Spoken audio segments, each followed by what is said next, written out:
Hace pocas semanas presentaste el libro La experiencia de tu mamá pensando en nuevas insurgencias. Bueno, parece ser una apuesta a futuro de tu parte, ¿no? Bueno, sí, una apuesta al futuro sobre la base de un análisis del pasado, un análisis muy crítico, pero un análisis del pasado. Es decir, cómo sacar de la historia vivida las conclusiones que sirvan a quienes vendrán como ingrediente para su reflexión, ¿no?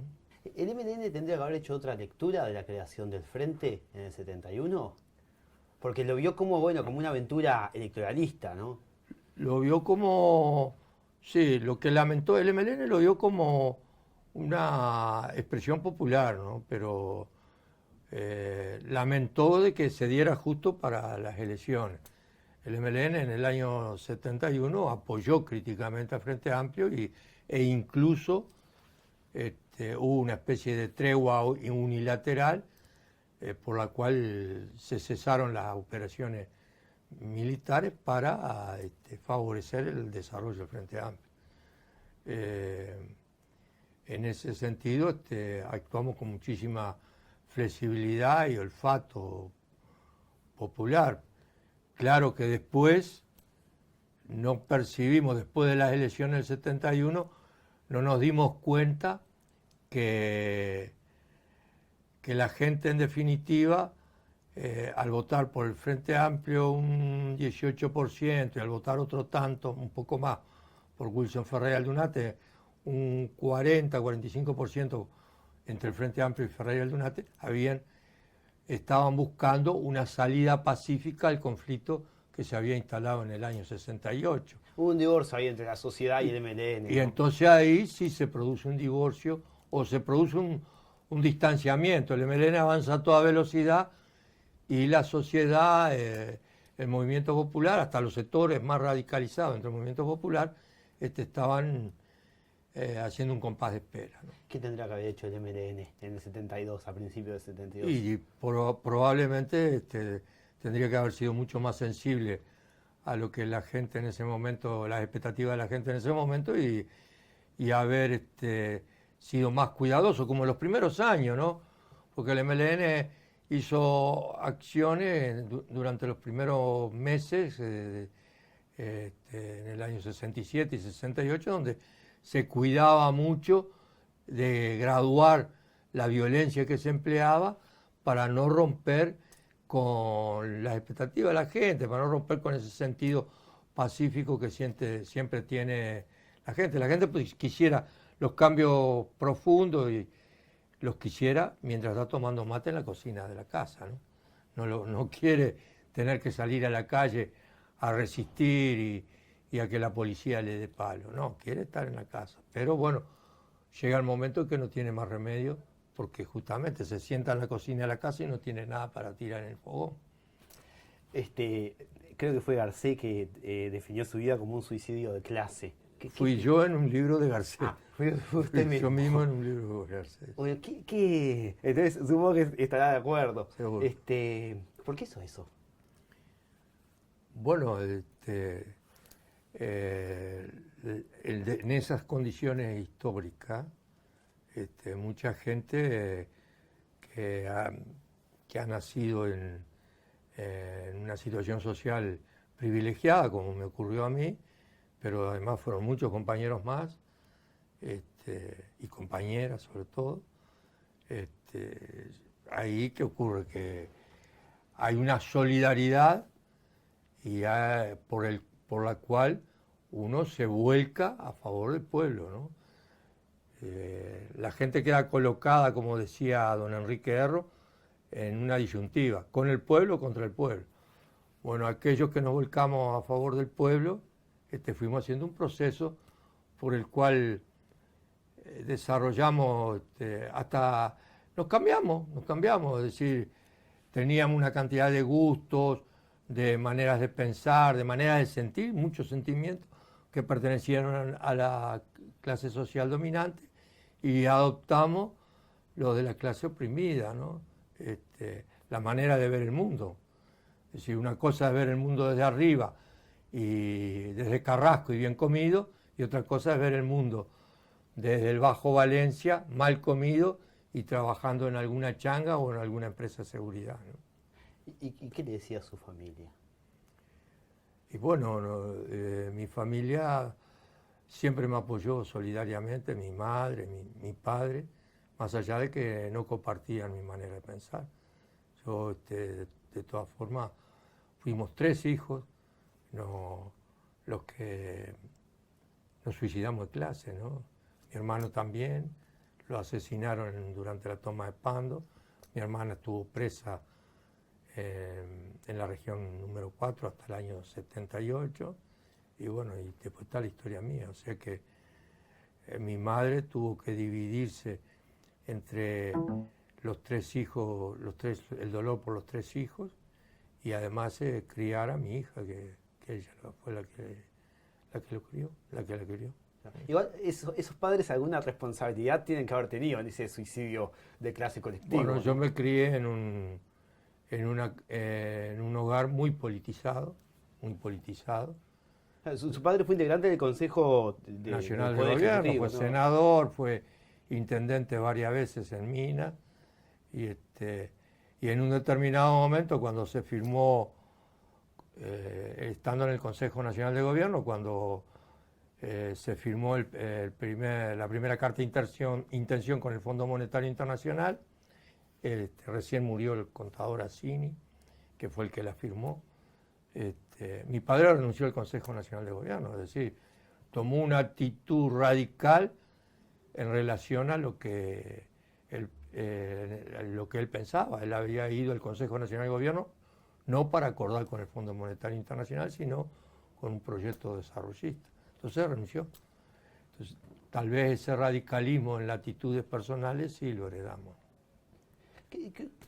¿Cuál diría que es su mayor aprendizaje de todos estos años en Santa Catalina? Bueno, voy para 26 años que vivo en Santa Catalina. Y mi mayor aprendizaje tal vez es que la fraternidad está a flor de piel entre quienes viven en la pobreza y aún en la miseria más profunda, como son algunos casos. Es decir, usted ha oído hablar de que en Carrasco, Malvin, se críe los hijos que quedan solos porque la madre se fue y el padre está en la cárcel y bueno, los vecinos lo crían. Esa solidaridad tan profunda, tan humana, se ve en los sectores más humildes, ¿no? Ahora, usted como político, quedó solo. Hace unos años le mencioné su nombre al pasar a Lucía Tomonansky, y Tomonansky me decía, bueno, pero Zabalza no milita para nadie, Zabalza milita para sí mismo. Yo creo que la que milita para sí misma es ella, ¿no? Tan así es que ha trepado. Es decir, yo me opté por un camino que es el de no transigir con las políticas que, en definitiva, no transigir en esa opción por el neoliberalismo que han hecho tantas personas de izquierda, ¿no? Entre ellas Lucía Topolansky, José Mujica, Eleuterio Fernández Huidobro. Ese pasarse a la otra vereda, y lógicamente parece que estoy solo, pero sin embargo el día de la presentación de mi libro había más de 400 compañeros del MLN que habían pasado por el MLN, ¿no? Es decir, yo no sé dónde están los 3.500 tupamaros que pasaron por las cárceles. Y no sé, yo puedo caminar por las calles y todavía ahora, a pesar de que desde el año 2000 no estoy más en la Junta Departamental, la gente me reconoce porque estuve en tal asentamiento, en tal conflicto social, en tal otro. Yo no me pasé de vereda. Pienso que el recuerdo que va a quedar es ese, ¿no? El recuerdo de que hice una producción intelectual a través de artículos y de libros que he escrito, el libro de Sendik y este último, que significa el mirar hacia el futuro con los mismos lentes con que miramos en los años 60 la realidad nacional. Uno de los elementos del pensamiento de Sendik es la autocrítica. ¿Usted cuál sería su principal autocrítica? Ese libro es una autocrítica en sí, ¿no? Es decir, la experiencia tucumana es una autocrítica, no es la apología de la lucha armada, algo que hay en muchos otros libros, que es la apología de la lucha armada, enaltecer la lucha armada y después abrazarse con los milicos torturadores. Esa es la gran contradicción, eso es lo inmoral que ha ocurrido. En cambio, yo hago autocrítica, pero estoy siempre caminando por la misma vereda, por la vereda del pueblo uruguayo, por la vereda de la revolución socialista. No me he cambiado, no he renunciado a mis principios, no he caído en la apostasía, me mantengo firme en los principios. Pienso que ese es el recuerdo, eso es lo que además es el recuerdo que yo quiero dejar, la memoria. A los 72 años uno ya piensa en eso, ¿no? Piensa en cómo va a ser recordado. Hace 1 año y medio que está enfermo. Hace 1 año y medio que estoy peleando por la vida contra un cáncer de esófago. ¿Cómo es esa pelea? ¿Qué puede decirnos de eso? Bueno, a mí me ayudó mucho también la experiencia, ¿no? Porque para sobrevivir 11 años de aislamiento total, como rehén de la dictadura, se precisó mucha disciplina y mucha firmeza, ¿no? Y con esos instrumentos que ha encarado la lucha contra el cáncer. Por suerte, si esto hubiera sido hace 20 años atrás, tal vez no hubiera contado tampoco con una cantidad de recursos médicos que hoy existen y que son de una ayuda invalorable para sobrevivir, si no, no sería imposible sin los avances en la cirugía, en la propia radioterapia, y que tuve la suerte de encontrarme con una serie de médicos acá en el Uruguay, en salud pública, y en San Pablo, en salud pública, médicos que tienen vocación, la vocación hipocrática, ¿no? Y que realmente son ellos los que me salvaron la vida.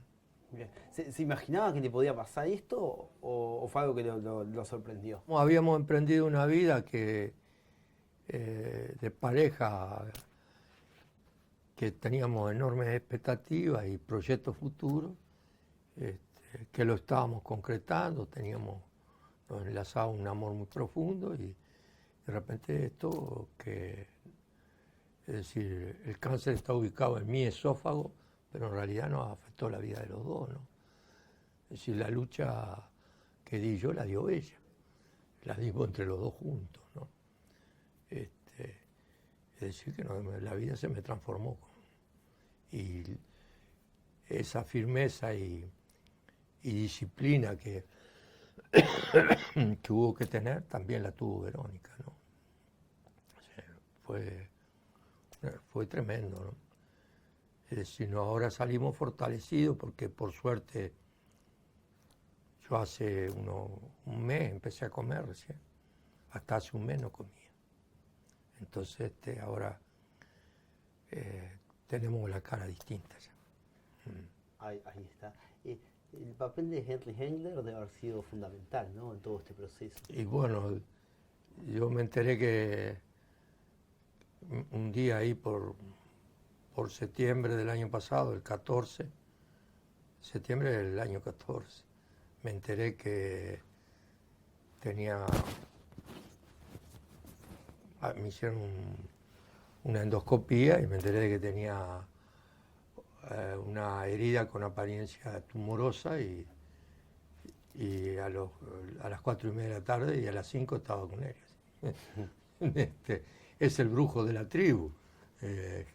Henry es el brujo de la tribu, entonces le debo muchísimo.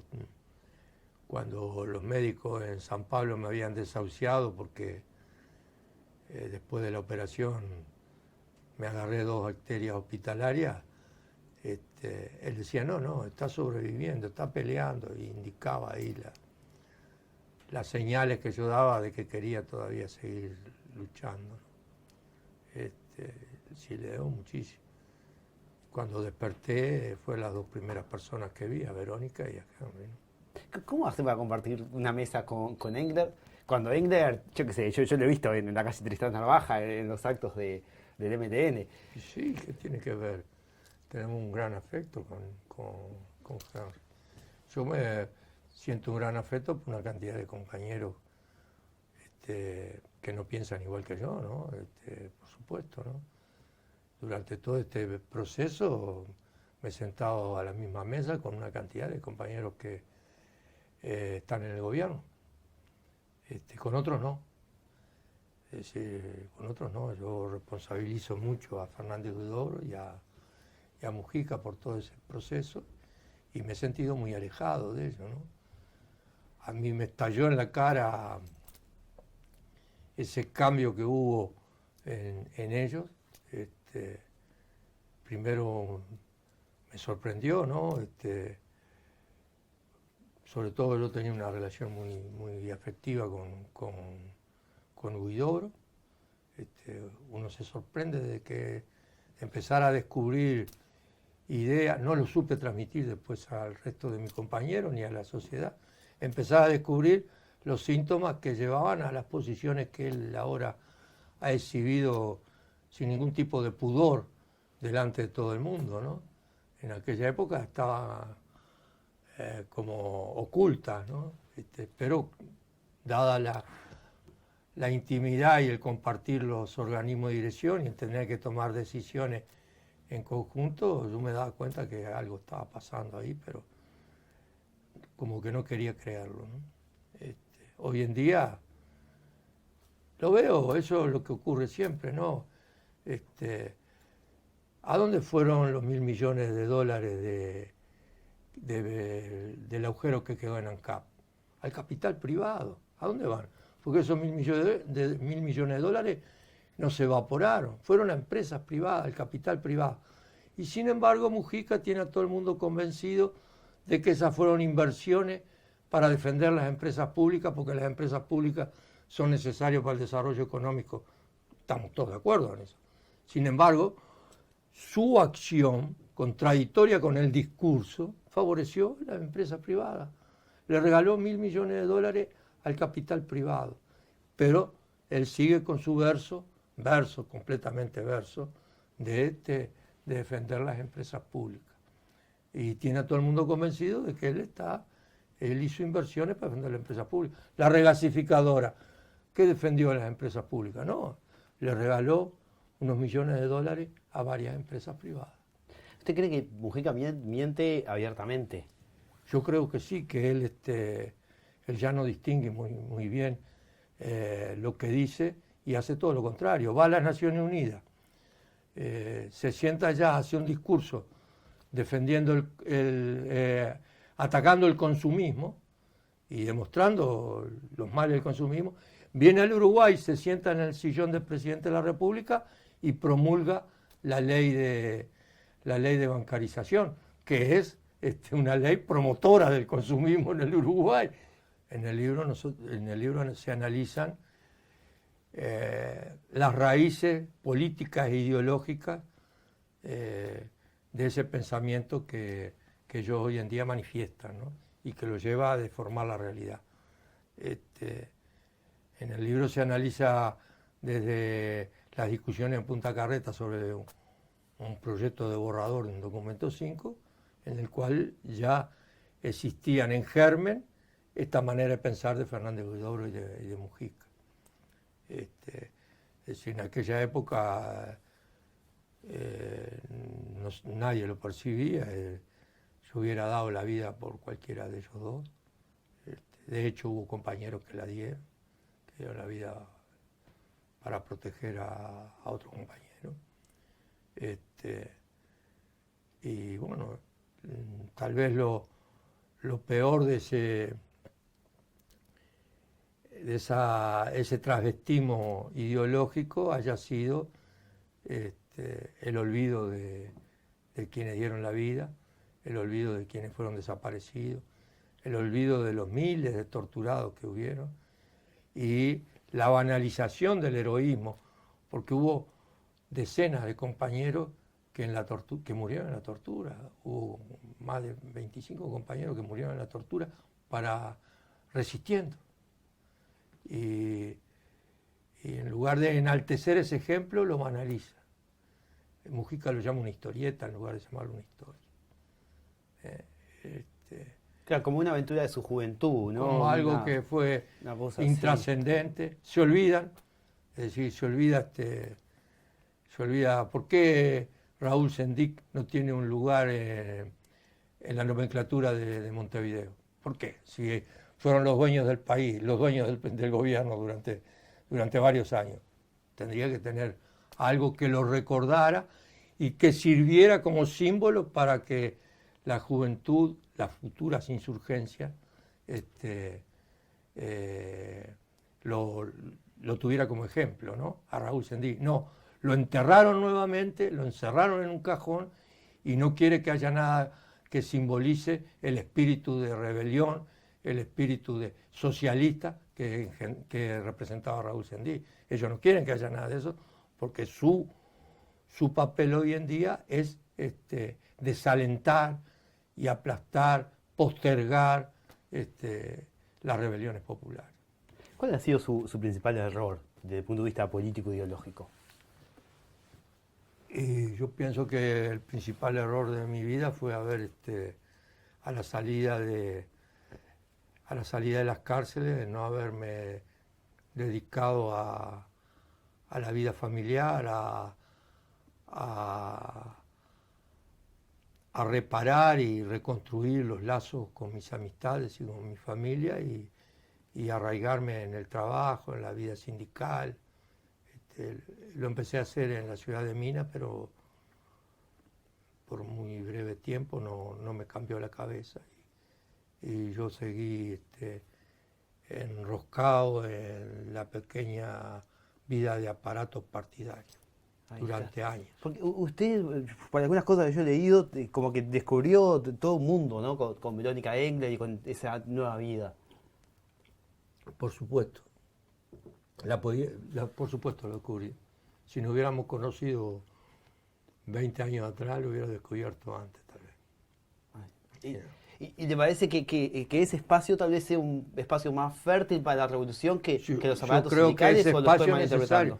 Que uno tiene que desarrollar una vida normal, una vida de ser humano. El revolucionario no es un monstruo que está apartado de la sociedad, sino que tiene que desarrollar una vida normal, de amor, tener hijos, tener los sentimientos que tiene todo el mundo, ¿no? Y no tabicarse con relación a toda esa vida sentimental. Bien. Ya para ir cerrando. Creo que de esa manera la cabeza piensa mejor. Bien. La última. ¿Qué le dice a un joven de 14 años que hoy en el 2016, quiere cambiar el mundo? O sea, quiere dedicar su vida a mejorar el mundo. ¿Qué le recomienda a Le digo que es un fenómeno. Si a los 14 años quiere cambiar el mundo, es un fenómeno. Yo tengo un hijo de 15 años y todavía no quiere cambiar el mundo. Creo que es un fenómeno. En el Uruguay hoy, sobre todo, cuando lo que en el Uruguay domina totalmente la idea de que el capitalismo es para toda la eternidad. Es decir, así como se inició el universo hace 15.000 millones de años, otros 15.000 millones de años de capitalismo nos espera. Idea falsa, porque el capitalismo es una cuestión histórica que apareció y que va a desaparecer. Va a haber que hacerlo desaparecer. Pero se está agotando también, está mostrando cómo está agotando los recursos materiales de la Tierra, ¿no? El planeta lo está agotando. Yo lo que les diría era que piensen, ¿sí? Que piensen esas cosas, piense cómo la verdad del capitalismo es más explotación, que visite los cinturones de Montevideo, que vaya a los barrios del norte de Montevideo y a los barrios del oeste de Montevideo, y que piense, sí, que piense mucho, que piense que una persona que gana menos de 15.000 pesos es pobre, vive en la pobreza y vive agobiado por esa pobreza, y sin embargo en las cifras oficiales y en lo que le vende la televisión, esa persona aparece como que no es pobre, como que tiene una capacidad, un poder de consumo tremendo, que satisface sus necesidades. Es decir, que no se lleve por lo que dice la televisión, sino que vaya a ver la realidad. Zabalza, muchísimas gracias por haber No, estado gracias acá, a Ale. ustedes.